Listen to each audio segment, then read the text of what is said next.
Nous allons ce matin au Gabon. Gabon, triple scrutin électoral, le bulletin unique de la discorde. Nous nous interrogeons.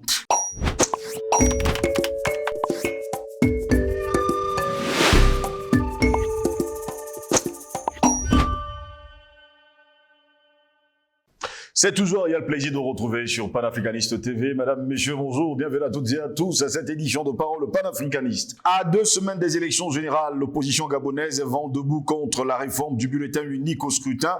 Uninomino, star des nouveaux processus démocratiques africains, le concept de bulletin unique ne cesse de susciter des grincements de dents du Bénin à Madagascar en passant par la RD Congo, souvent cristallisés autour de la taille de support de vote sur lesquels figure un nombre colossal de candidats. La polémique semble différente du côté du Gabon.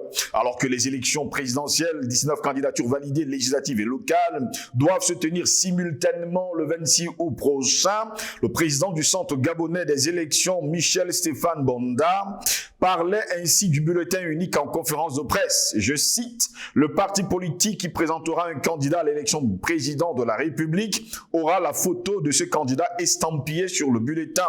Le même parti qui présentera un candidat à l'élection des députés à l'Assemblée nationale aura la photo de son candidat à l'élection des députés sur le même bulletin par circonscription électorale. » Au-delà du fait que le temps manque pour une sensibilisation idoine des populations aux nouvelles techniques d'expression politique, l'opposition dénonce un principe qui amènerait l'électeur à voter mécaniquement pour un présidentiable et indéputable de la même obédience. Évoquant une facilitation du système électoral, les partisans de cette option brandissent également l'argument de la nécessaire cohérence idéologique du citoyen à un vote donné.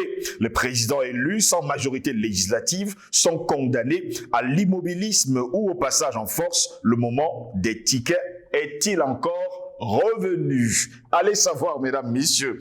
En tout cas, l'inquiétude se fait particulièrement jour du côté des candidats indépendants à la présidentielle, candidats sans parti politique fournisseurs de prétendants à l'Assemblée nationale. Si le bulletin unique n'empêchera pas formellement de les choisir dans le secret de l'isoloir, le bulletin composera seulement une case vide. Les partisans de cet indépendant pourraient se sentir soit confus, soit privés de leur choix de député. Validé par le ministère gabonais de l'Intérieur, le Conseil d'État, puis le chef de l'État Ali Bongo Ndimba par un décret du 4 août fixant les modalités des bulletins de vote pour ces scrutins, ainsi que ceux des membres du Conseil, des conseils départementaux et municipaux, les bulletins uniques ne devraient pas être remis en cause à moins de 3 semaines des échéances.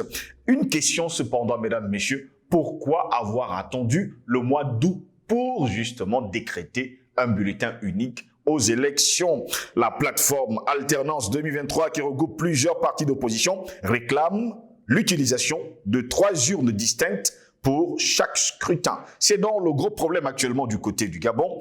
On en parlera sûrement dans les jours à venir du côté du Bénin, parce que ce bulletin unique, c'est le bulletin de la discorde. Notre question donc, Gabon, triple scrutin électoral, le bulletin unique de la discorde, c'est notre grande interrogation. Pour répondre à nos questions, nous sommes avec Jonathan Matengene, enseignant de sociologie à l'Université de Douala. Il est notre invité cet après-midi. Jonathan Matengene, bon après-midi, bienvenue à vous. Merci mon frère Goss, bonjour. Bonjour à tous les panafricanistes qui nous regardent et qui sont épris de liberté, qui assaillent nos adversaires, nos ennemis, de coups, mais également d'idées, parce que nous les avons battus au débat d'idées. Ils avaient voulu présenter notre combat comme simplement des cris d'orfraie. Et aujourd'hui, ils sont surpris non seulement par la qualité de l'argumentation, mais également la technicité de nos débats. D'ailleurs, celui que nous allons engager est beaucoup plus technique aussi. Nos masses critiques ont un niveau d'élévation, de compréhension des enjeux du moment, tel qu'ils sont devenus l'élite même, l'élite de la conscience mondiale. Et nous leur disons à nous tous, nous leur disons à eux tous et nous disons à nous tous, bravo pour cette élévation collective de notre intelligence collective. Et merci au Man Céleste, merci au bon Dieu, à nos ancêtres, pour tout ce qu'ils nous donnent comme élément pour gagner ce combat. Nous sommes le mercredi 16 août de l'an de grâce 2023. Jonathan Banangadem, plus que 10 jours pour les élections générales du côté du Gabon. Vous, qu'est-ce que vous voyez? Une forfaiture. Hein. Au Gabon, il n'y a pas d'élection déjà. Il faut le dire, aujourd'hui, vous avez le Quai d'Orsay et la DGSE qui s'accordent qu'il ne faut pas créer une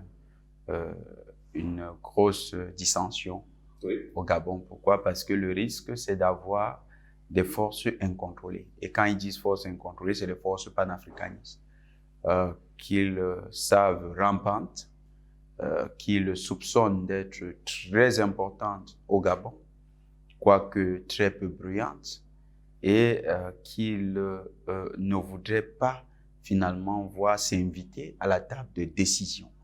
Et ils ont tout mis en œuvre pour que ces panafricanistes ne se retrouvent pas dans la posture de discuter avec les forces france-africaines.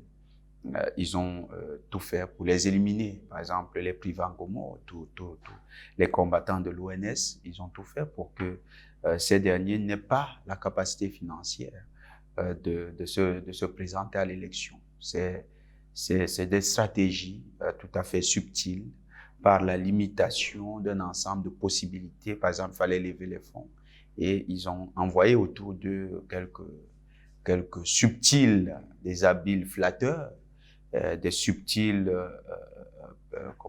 donneurs de promesses qui finalement n'ont pas été tenues. Et, ceci a débouché sur une crise même à l'intérieur de leur mouvement et c'est regrettable parce que il y a beaucoup qui étaient mobilisés et qui voulaient en découdre finalement avec la France-Afrique. Nous leur disons simplement de rester mobilisés et de travailler unis parce qu'il n'y a qu'unis qu'on peut gagner un combat. Quand on se désunit, on prête le flanc à l'ennemi. Alors, Ali Bongo, dans sa perspective, donc, il se dit qu'il a marqué un point avec toute la forfaiture de la France-Afrique. Ils se disent qu'ils ont marqué un point, ils ont réussi à garder le mouvement souterrain et il n'est pas question que ce mouvement émerge finalement à l'occasion d'une contradiction à l'intérieur de leur système. Et la question du fameux bulletin unique, il faut noter que la question du bulletin unique est une question qui s'est posée pendant longtemps, hein, oui. Du point de vue du débat technique en Afrique. Ça avait achoppé comme étant une solution qui allait permettre aux populations, on disait, aux populations illettrées de faire un choix assez simple parce qu'il s'agit simplement de cocher. Cette fois-là, on a un bulletin et on coche juste le nom de celui qui est notre candidat. Et bien plus, on met sa photo pour permettre que même si les personnes illettrées ne connaissent pas le nom, ne savent pas lire le nom du parti, au moins elles ont une image de leur candidat. Donc, ça participait des questions de facilitation du vote, de l'accessibilité du vote aux populations qui semblaient exclues de par les mécanismes d'alphabétisme. Et ça venait un peu à s'arrimer au contexte africain. Sauf que ici, on appelle ça une démocratie cosmétique. Elle est cosmétique. Elle est une démocratie sur la forme. Parce que oui, il y a effectivement facilitation. Mais il y a une facilitation pour contribuer à légitimer une imposture au niveau du positionnement idéologique et du positionnement dans la défense des intérêts de la nation. Quand vous regardez le système qui va se perpétuer à partir de ce système, à partir de cet élément technique, qui va certainement être présenté comme une innovation qui a facilité, qui a peut-être permis un taux de participation, parce que ce qui est visé, c'est le taux de participation élevé. Donc, lorsqu'ils vont présenter peut-être le taux de participation, ils vont nous expliquer que le vote est très représentatif, que dans les zones rurales, et surtout c'est là où il y aura une grosse observation, dans les zones rurales, la participation est en hausse, sera en hausse, parce que les gens ont pu facilement reconnaître le candidat pour lequel ils votaient. Ce serait présenté comme une innovation salutaire. Mais dans le cadre politique africain, on serait dans le perfectionnement de l'imposture, ce que Michel Foucault, le philosophe français, appelait les techniques de gouvernementalité, qui viennent simplement davantage garantir l'aliénation d'un peuple, en lui donnant l'impression qu'il a maintenant les mécanismes de gestion de sa souveraineté, alors que non. Sur la forme, ce peuple choisit un dirigeant, mais dans le fond, ce dirigeant lui-même est actionné par des acteurs externes. D'ailleurs, qui gère véritablement le processus électoral? Ce sera co-géré à la fois par la DGSE qui, en amont, impulse les politiques électorales, les dynamiques électorales au Gabon, et en aval par les instances gabonaises qui vont simplement opérationnaliser ces dynamiques. Et ces dynamiques visent quoi? À légitimer les candidats que la DGSE a validés. C'est pourquoi nous avons commencé par le processus de validation des candidatures en excluant les candidats qui pourraient simplement constituer ce qu'on appelle donc, au lieu de l'alternance, l'alternative politique. Donc, du point de vue technique, ils veulent apporter un élément de crédibilisation de cette mafia internationale qu'ils ont créée à partir de ce qu'ils appellent la démocratie d'alternance. Mais ici, au Gabon, ça ne sera même pas l'alternance. Ça sera la préservation du clan Bongo et son adoubement comme étant un gouvernant légitime, malgré toutes les turpitudes qu'il a connues. Vous avez vu, je crois que c'est en Russie, vous avez vu l'image où il a failli s'écrouler. C'était un peu terrible. Je crois, c'était en France, voilà. En France, il a failli s'écrouler. Il a été rattrapé. On l'a également vu du côté de la Grande-Bretagne. De la Grande-Bretagne, où il a failli s'écrouler. Et on va nous dire que c'est ça l'expression de la démocratie. Que ce monsieur-là qui est déjà très diminué par la maladie. En Afrique, on respecte les malades, mais dans ces conditions, quand même, quand le malade, on le respecte, lui-même devrait se respecter et respecter les autres, c'est-à-dire savoir se mettre à l'écart. Quand vous êtes malade, il y a des conditions qui prévoient que vous vous mettiez vous-même en quarantaine. Vous dites, bon, je ne peux plus exercer un ensemble de fonctions, je laisse. Donc, s'il avait au moins cette décence, on aurait pu continuer à respecter sa maladie, parce qu'on ne rit pas de la maladie en Afrique. Mais un malade qui ne se respecte pas vient s'exposer à l'humiliation internationale. Et donc, c'est finalement le spectacle qu'il offre. Donc, on va nous dire que c'est un gouvernement légitime. On va simplement sauvegarder les intérêts de la France-Afrique via le clan Bongo. Il faut savoir que le petit frère d'Ali Bongo, qui est le patron des renseignements, c'est le pion avancé de la stratégie de la DGSE sur le Gabon. C'est avec lui que toutes les stratégies, même pour déstabiliser un ensemble d'États, sont pensées. C'est cet acteur qui joue aujourd'hui le canal d'adoubement de tout le pouvoir de Bongo. Et ce dernier a joué toute sa carte ces derniers mois pour que les Bongo puissent se maintenir au pouvoir. Et ce processus, avec cet élément technique, va simplement venir confirmer cette forfaiture internationale. Les Gabonais n'auront pas leur souveraineté par ce mécanisme. Et la question de la souveraineté du Gabon ne sera pas abordée pendant cette élection. Donc, les Gabonais seront dans une farce démocratique, une véritable farce démocratique. Ils seront les dindons de la farce que la France est en train de cuisiner.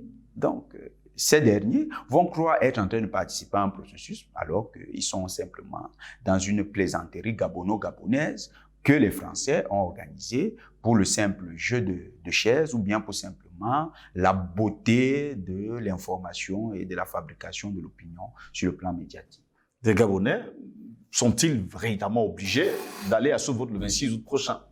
C'est là où ils doivent se remettre en question. Vous savez, on parlait de Lando Colonna, par exemple, sénégalais, mais Lando Colonna gabonais, il est aussi très immense. Très ancré. Oh, immense, immense. Vous savez, le Gabon, on n'en parle pas beaucoup, hein, mais si vous regardez les hauts fonctionnaires gabonais, pour avoir échangé avec quelques personnalités, ils vous disent, chez vous au Cameroun, quand un ministre détourne 3 milliards, mais on a l'impression, même quand on le soupçonne d'avoir détourné et qu'il n'a pas détourné, on a l'impression que c'est un tollé. Et un autre me dit, le directeur chez nous, c'est l'unité de mesure du détournement, c'est au moins la dizaine de milliards. La dizaine de milliards de CFA. C'est des officiels gabonais qui vous le disent. Oui. Voilà ce que la France a fabriqué. un système de gabégie systématique, un système de pillage systématique.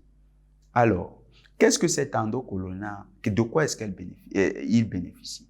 Cet endocolonat bénéficie d'un pouvoir d'achat élevé qui lui permet de consommer dans les symboles du capitalisme occidental qui se déploient à Libreville, Port-Gentil, dans toutes les grandes villes gabonaises, de manière ostentatoire. Et ces derniers narguent le petit peuple. Voilà ce qui s'organise au Gabon.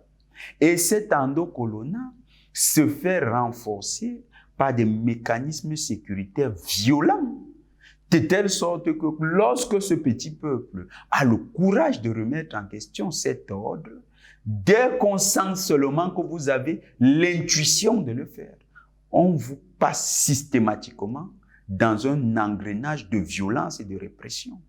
Voilà comment cet endocolonat se reproduit. Et cet endocolonat est coopté au sein d'une affaire d'aliénation qu'on appelle la Grande Loge tropicale gabonaise. C'est-à-dire qu'en fait, c'est un autre tropisme africain. Regardez qu'ils ne leur donnent même pas les noms qui ressemblent à leurs affaires. On vous dit que votre affaire, c'est tropical. Donc, vous savez que quand on disait la démocratie sous les tropiques, c'était une manière de dire vraiment, c'est exotique. Donc, ils ont leur loge maçonnique qui est encore d'un exotisme terrible. Et dans ces loges, c'est l'enregimentement de l'élite et de l'endocolonat gabonais.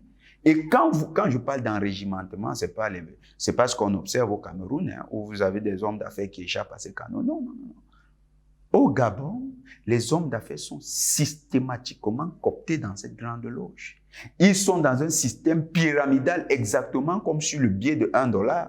C'est-à-dire qu'il y a au sommet Ali Bongo et sa famille, et en bas, il y a ses lieutenants, puis palier successifs, des gens en position de pouvoir. Et en bas, vous avez maintenant des hommes d'affaires qui ont fait allégeance à ces représentants de la haute administration. C'est un système qui est organisé pour servir essentiellement les intérêts de celui que la France désigne comme le chef de la mafia dans le pays. Le peuple gabonais ne peut pas continuer de regarder cela de manière docile. Non, tout peuple doit savoir qu'il y a un facteur d'indocilité lorsque l'on conquiert sa liberté. L'indocilité est d'abord le premier signe de celui qui veut sa liberté. Si vous n'êtes pas prêt d'être indocile, ça veut dire que vous n'êtes pas prêt d'être libre. Pour être libre, il faut avoir un minimum de déviance. Il faut accepter un seul instant de sortir des sentiers. Et ce peuple-là doit prendre ses responsabilités. On l'a déjà vu à l'œuvre, mais dans les combats qui n'étaient pas forcément des combats de libération, mais qui en avaient l'odeur, parce que on leur lorgnait cette libération. C'était lorsqu'ils se battaient pour le monsieur Ping.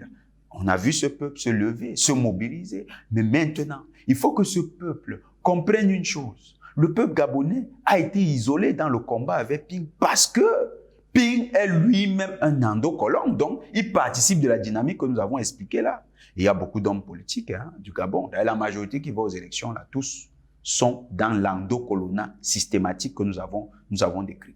Donc, ce peuple qui veut remettre cela en question doit savoir une chose. Parce qu'il y a souvent les Gabonais demandent, et quand nous serons, ça me rappelle que j'ai croisé une communauté gabonaise en RCA qui est exilée pour vous parler de la violence de ce régime. Ces jeunes ont fui le Gabon, pas l'année dernière, en début de cette année. Et d'ailleurs, ils se sont fait escroquer. Je leur souhaite beaucoup de courage encore en RCA. Dans nos échanges, j'ai appris beaucoup de la violence de l'État gabonais. Ils ont fui le pays sous la menace de mort des services spéciaux gabonais, comme s'ils étaient des terroristes, alors que c'était simplement des activistes politiques qui avaient un penchant qui étaient engagés pour le panafricanisme. Donc, il faut que le peuple gabonais qu'il ne fuit plus. Il ne faut pas que ces révolutionnaires fuient. Ils doivent rester dans ce pays et se battre. Et ils doivent compter sur une chose. Les Maliens, quand ils sont sortis pour se battre, ils ont bénéficié du soutien de la communauté panafricaniste internationale. Il faut que les combattants de la liberté au Gabon comprennent qu'ils auront le soutien de toute l'Afrique. Ils ont vu le Niger, on a menacé le Niger ceux qui menaçaient le Niger, ils ont des armes.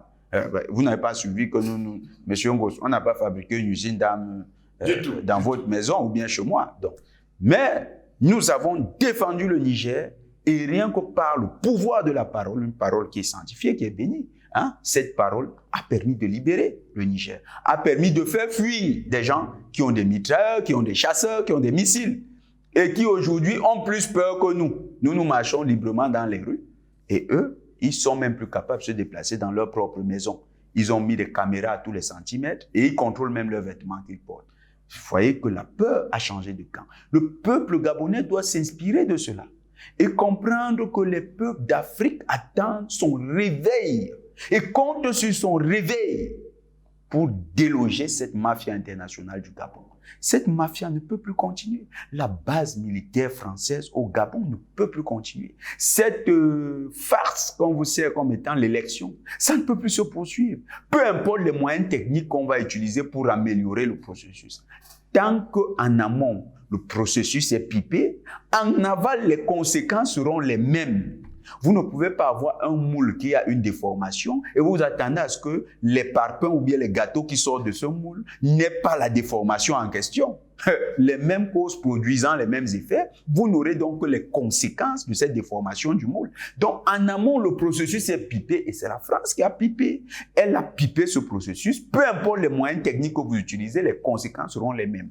La marginalisation de la majorité de la population, la gabégie au profit d'une minorité qui est l'endocolonat et la complicité entre cet endocolonat et la France pour piller les ressources du pays. Voilà ce qui est le problème gabonais. Donc, tant que le peuple laisse cette mafia internationale opérer et qu'elle veut se contenter des mesures cosmétiques comme le bulletin ou bien que certains hommes politiques veulent nous amener dans les débats du bulletin avec les photos, ça c'est vraiment de la petite rigolade. Et si un homme politique, mes chers frères gabonais, vous présente cela comme étant le débat principal, n'hésitez pas à lui dire, mais monsieur, nous ne sommes plus au temps de la blague, nous voulons des vrais débats. Et le vrai débat, c'est comment on fait pour devenir maître de nos ressources naturelles. Comment on fait pour que la manne pétrolière revienne entièrement au peuple gabonais. Et le Gabon, qu'est-ce que le Gabon ne peut pas faire? Mon frère Ngos, laissons un peu l'imagination se déployer. Le Qatar, c'est quoi? C'est pas un petit pays comme le Gabon. Exactement. À superficie, c'est des petits pays comme le Gabon. Les Émirats Arabes Unis, c'est quoi? C'est pas un petit pays comme le Gabon. Bon, prenons même le voisin du Gabon. La Guinée équatoriale, c'est quoi? C'est pas un petit pays comme le Gabon. Mais qu'est-ce que ces pays ont de plus que le Gabon? Le niveau de développement infrastructurel, beaucoup plus avancé que le Gabon. Les Gabonais croient qu'ils sont seulement maudits sur la terre. Non.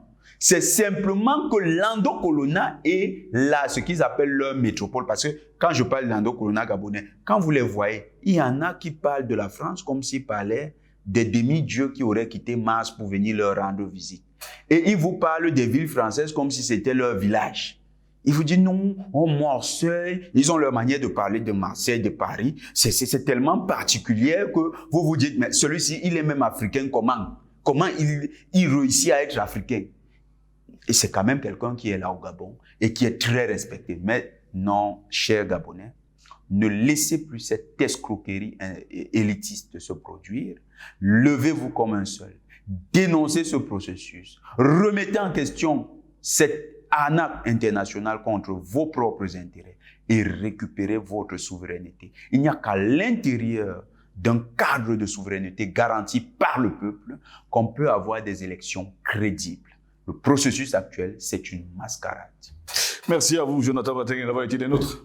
C'est un plaisir, mon frère Ngos, et nous souhaitons que le peuple gabonais, qui est un des peuples qui doit nécessairement passer par la grande révolution panafricaniste, que ce peuple prenne enfin ses responsabilités. Nous avons vu quelques lueurs se déployer depuis la fin d'année dernière avec l'ONS. Nous souhaitons, peu importe les dissensions entre les membres de l'ONS, nous souhaitons qu'ils se remettent en rang serré et qu'ils avancent. Le président Privan Gomo et tous les combattants panafricanistes, remettez-vous en rang serré et allez vers la conquête de la liberté du Gabon. Seul un Gabon souverain peut garantir une Afrique centrale et dans tous les cas, nous allons suivre cette actualité de bout en bout dans les jours à venir. Mesdames, Messieurs, merci de nous avoir suivis.